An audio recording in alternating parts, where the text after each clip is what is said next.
Hi, welcome to Comic Talk. I am Josh. And I am on this side of Josh. This is our weekly pull list review show. This is for January, fill in the blank, Drew? Is today the 15th? I think so. Yeah, it's for a couple days ago. The 13th, then? We were supposed to do it, and then we didn't do it, but we're doing it now. I was out of town, Yeah. so deal with it. We have 5 titles this week. Seems to be about the norm for us now, so you have that to look forward to from now on. We have New Suicide Squad number 16, Hawkeye number 3, Catwoman 48, Scarlet Witch number 2, and December number 9.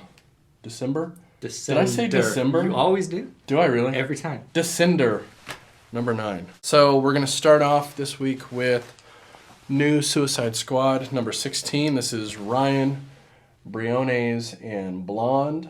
And it's the last one that's going to have that creative team as well. This is it. This wraps it up. Mm-hmm.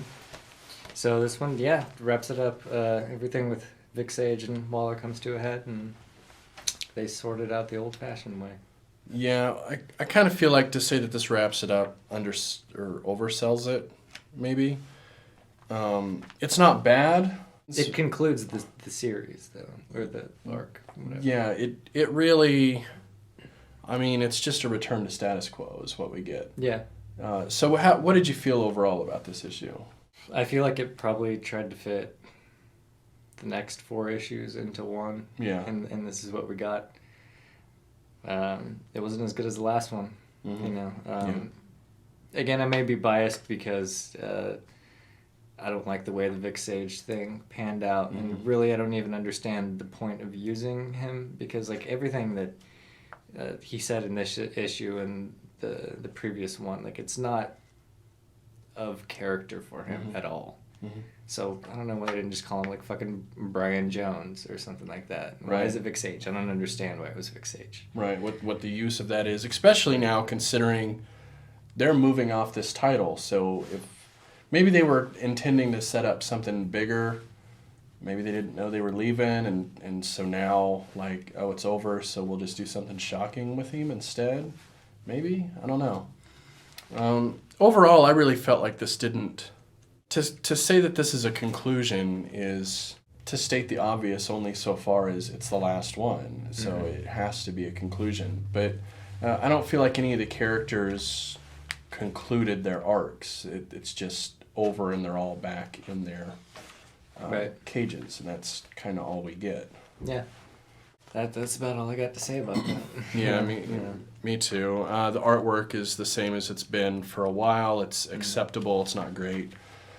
Not my favorite issue of this. Kind of sad to see it leave. Maybe not on a whimper, but just it felt necessary. Like they had to write this issue to finish the story. So here you go. Yeah, Turn they it had in. What are we gonna do now that it's changing? I figure we'll And check out at least first one read or two. one or two of it and see what we think. Mm. So let's move on then. Let's jump over to Marvel. This is Hawkeye number 3. All new Hawkeye number 3. All new Hawkeye number 3. Let's get it right? Lemire, Perez, and Herring. And this is all new because it says so, I guess. No, because Kate. Oh, yeah, I guess. But Kate's the only Hawkeye. right, that we've only had for 2 years. Right, but this is setting up her replacement of Clint. You know Right. what you know. I know. I get you. So really a lot of shit goes down in this one. Mm-hmm. I mean, we have a bunch of future stuff and a bunch of present stuff, and some of it ties together and some of it doesn't. And there's a lot of, I mean, he goes and hangs out with his brother for a while, and that's, like its own thing. So yeah, there's really a lot of little pieces in play. Mm-hmm. One of the things I really liked here, there's 2 parts to this. First, there's the different art styles that we've talked about before for the future and the past. But now we get to see that there was somewhat of a story element to why these 2 styles were like this. And it seems from what I'm reading, and this could end up being, I'm way off base here, Okay. but I think the future stuff looking hazy and lighter in tone is because it's not set in stone. I think this is a possible future that we are seeing I didn't think about that. breaking loose as they rescue and this guy gets shot. Yeah. I don't know what these guys do exactly that they went to rescue. Yeah, those they were pretty much the central plot point, other than some backstory on Hawkeye of the last all-new Hawkeye that was happening during the Secret Wars. And they're just these triplets that, you know, socially aren't very strong, but they have crazy amounts of mutant powers and shit. So, yeah, S.H.I.E.L.D. takes them because they're a huge threat to everything and everybody. I see. It feels to me, I don't want to spoiler this, so you might want to jump forward on this. First, let's just talk about, before we go into that, our overall feel of this book. I liked it quite a bit. Me too. I'm liking this more and more each issue. It's starting to make more sense, and the art is really cool. Yeah, same. And I really liked, again, there's another tie back when they're talking about the circus to the other all-new Hawkeye, because that was the other big point, was him and his brother were like circus kids for a while and had to go like steal shit for like the ringleader or whatever. So yeah, it's cool seeing little pieces of stuff like that come back. Yeah, I always appreciate cool. that long form storytelling. Yeah, it's pretty cool stuff. So now for a little spoilerism, talk about this in a little more depth because I think it deserves it this month. Sure. We see near the end here when this guy gets shot, everything is kind of hazing out. Fading away. And then we see a change in, like, all of a sudden he's coming back in the past and saying, let's work this out. Mm-hmm. So it feels like maybe they're connected, and that's been the whole idea this whole time, is that the art was like that, indicating, like, yeah, you know, this future isn't complete. And I think we see that here. It seems pretty clear to me that that's what's happening, but I could be wrong. Now that you mention it, I mean, it makes total sense. Right. Yeah. I mean, Cool. It's not something that I had thought of, but yeah, I'm on board with that. pretty clever, I think, in the way that it was done. Yes. I like that the stuff with Kate has a decidedly Batgirl feel to it. Are you getting that vibe with it? Yeah, definitely. So Like she's just a girl trying to get by, you know. Right, she's got her girl problems, and I like that's put up against, you know, Clint Barton, Hawkeye, and we get both of those in one book. So you don't get overloaded with the Batgirlism, which, if you read less books than we do, might be a turnoff. You know, I mean, we read like 20 to 30 books a month, so it's okay. And we read Batgirl. Right, and it's okay, but it's okay to have like a Batgirl book in our grouping, because we have so many other things that aren't like that. But I can see where a lot of people into stuff that we're into would be like, I can't read a whole book that's Batgirl when I'm only reading 5 to 10 issues a month, because it's like not really what I'm that into. So this might be another option. I like it though. I do too. But this might be another option if you want a little bit of a different point of view, maybe a teenage or, you know, college-age female hero. Right. But you still want a dude shooting arrows at shit sometimes. Right. Explodey arrows. Being brash and drinking beer and, you know, being a tough guy. So it's kind of a cool mix that way. I like this quite a bit. I'm getting pretty excited about this series now. Yeah, it's a good one. Mm-hmm. Cool. Well, then let's talk about something that you've been enjoying quite a bit. I like it too. I don't think I'm still quite as on board as you seem to be. We'll get to that here in just a moment. This is Catwoman number 48. It's Thierry, Miranda, and De La Cruz. This is a continuation of, well, I guess just the last one when the new creative team took over and she stole a diamond for a mysterious client, and now people are coming after her. And in this one, she finds out the diamond belonged to Penguin, which I don't think is too big of a spoiler. I mean, she stole it from like the Frost Group or whatever. Yeah, whatever. So who the fuck else would it be? So it's Mr. Freeze, I guess. But That'd be maybe 2 on the nose. Yeah, he would use the diamond for freezing shit. Right, right. For me, this felt a little bit like a carousel of villains. There's only a couple big ones in there. There's 3 in 22 pages, which in and of itself isn't so bad. There was some stuff at the front that I liked. I really liked this cop, Scaglione, or whatever his name was. Yeah, I am 90% sure that he's going to be a recurring character in this, because in a lot of Catwoman, there's usually like some detective person that she has to deal with in one way or another. So, yeah, I'm liking him quite a bit. And I like that Tesla is also at least mildly involved in this one. Name dropped a couple times. Right. Yeah, it's nice to see that sort of cohesive world building and again like a solo title. Like, this is just Catwoman. Right. So if they didn't want to have secondary characters, like they really fucking don't have to. Mm-hmm. But, Yeah, definitely. I think this. The thing is, I love this whole scene in New York. yeah. I think it's really well written. I love the monologue that we get from Selena. And I also like the way this plays out once the cop shows up here, the side that's not a big ad. You know, she's onto him right from the start. She knows that he's setting her up, and he just cops to it immediately, which I think is a really clever way of doing things. It really sets him up as a scumbag, Yeah. which makes it a lot of fun. You know, I love these scummy characters that you can really dislike for good reason. You know, Yeah. it's and again, fun. it's important in an anti-hero book, so to speak, because there has to be somebody that's just a complete piece of shit for you to sympathize with the one that's just, you know, kind of a piece of shit. Right. Yeah. Yeah. But then on the same token, I didn't feel that into the second half when we get into the Penguin stuff.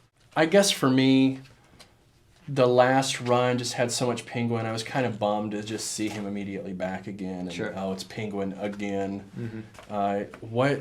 What's with Penguin? Why do you think they're back to him already? I'm not sure if he's gonna stay a big part of this arc or not. I mean, it could just be a one-time thing. I think maybe this is how they're getting rid of him, getting him off the plate. Maybe. I mean, it makes sense for him to be a character in the book because he's all about money and shit, and she's all about stealing from dudes who have money and shit. So, you know, but I really like that scene primarily for the artwork. And I think I even mentioned it to you, how the coloring on it, which we obviously can't show you, and we fucking wouldn't anyway. It's so tasteful and just cool colors, and just the choice of each individual color just blends so well together. It's just, it's pleasing to look at.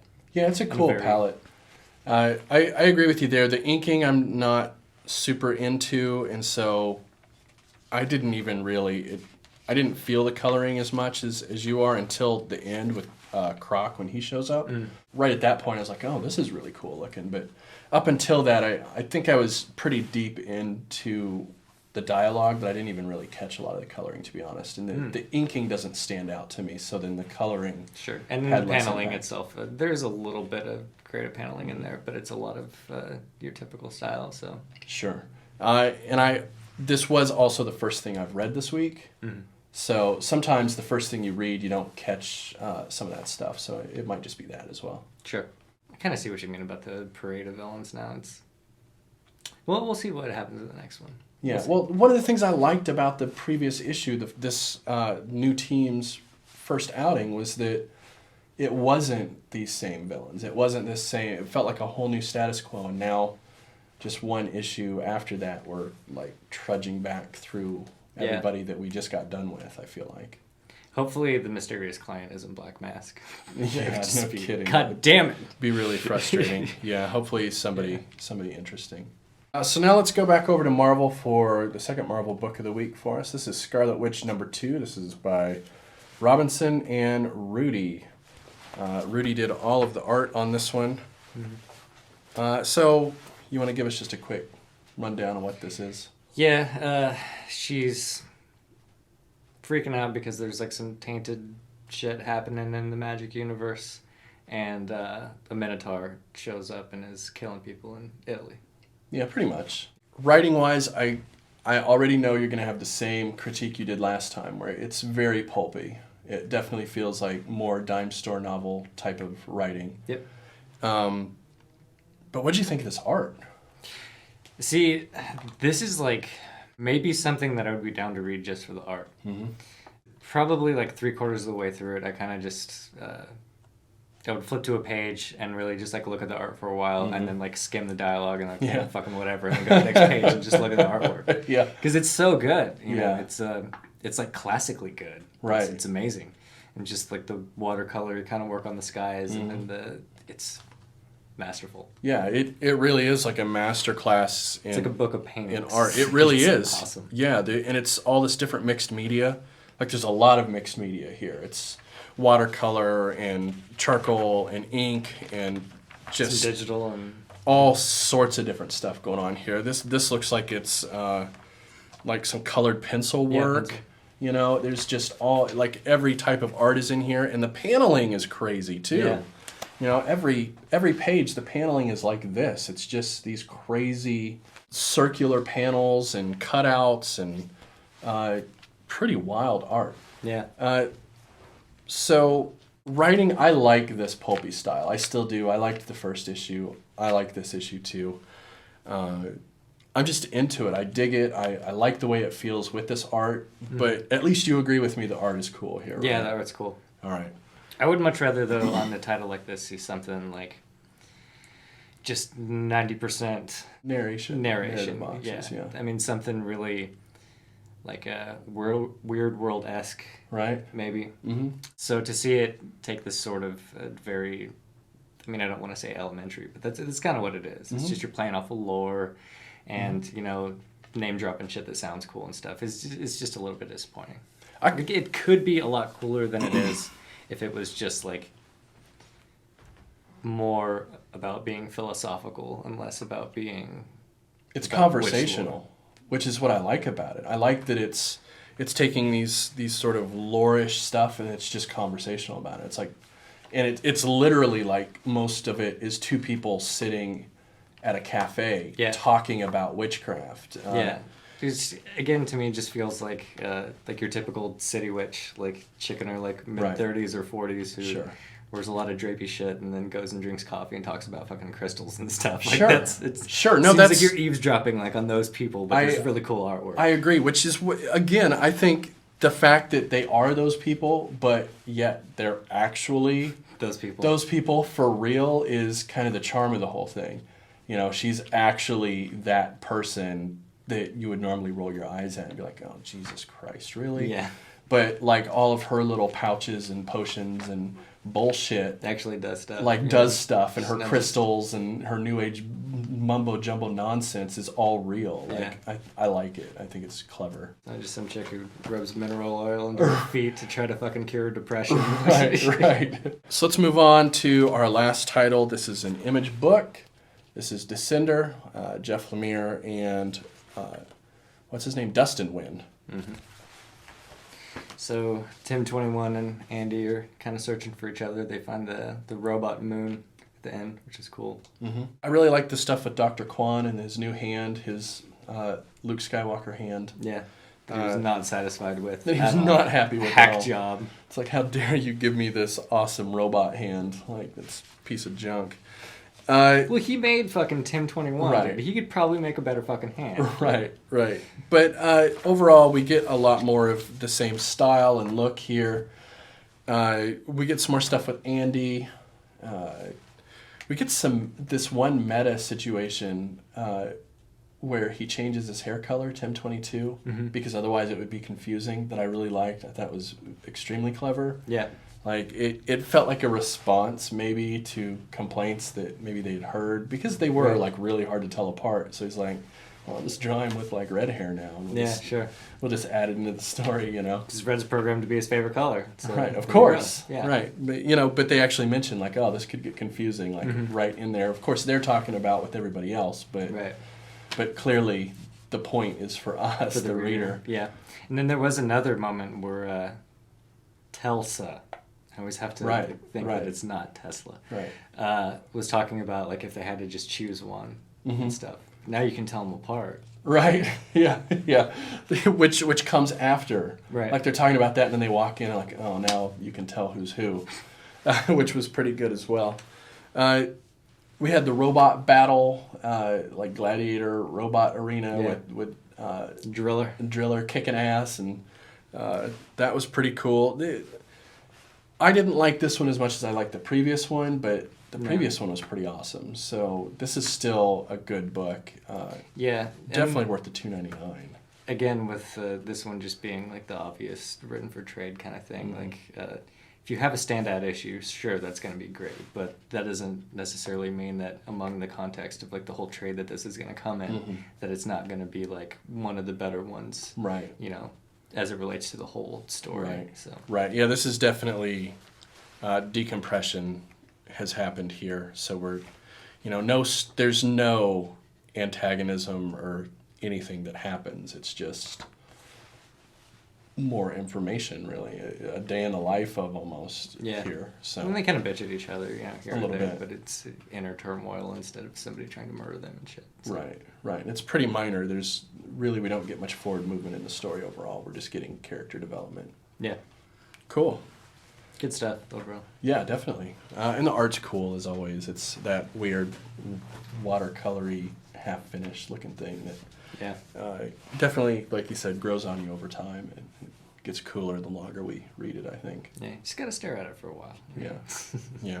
And I think he's also, I feel like the last few issues, Wynn is really growing in how he uses it, and it's becoming easier and easier to differentiate and to really feel out what's going on. I don't think it's familiarity with the title. I think it's him as an artist growing in this medium that he's choosing to play around with. Because he's been playing around with it for almost a year now. Yeah.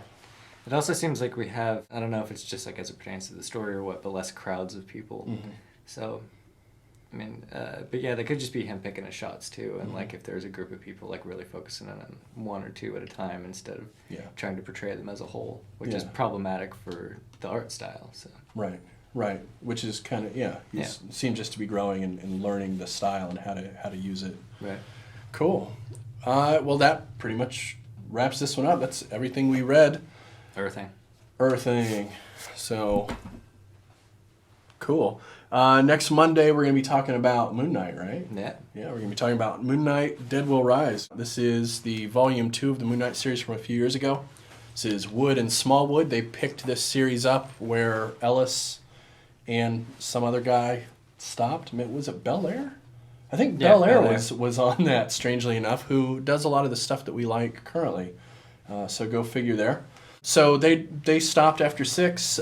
Wood and Smallwood picked up at 7, and we think that it's really good. And not enough people read it, and a lot of people stop after Ellis quit, and that's a mistake. So we're going to talk about it on Monday. What do we got next Monday? We're going to talk about Batman and Robin. Yes. Again, Batman and Robin Eternal. Gonna get caught up on Eternal. Yeah, we talked about the first 6 a while ago. Well, now there's been another 10 or so. Yeah. So we figured we would give you an update on that. We have been reading it every week, but to do a Batman and Robin Eternal review every week during these would be tedious. So we'll just do it at once. So the following Monday, which is a little over a week from now, you can get that too. Facebook, Twitter, Tumblr, Reddit. Okay, go away. Ya. We're done.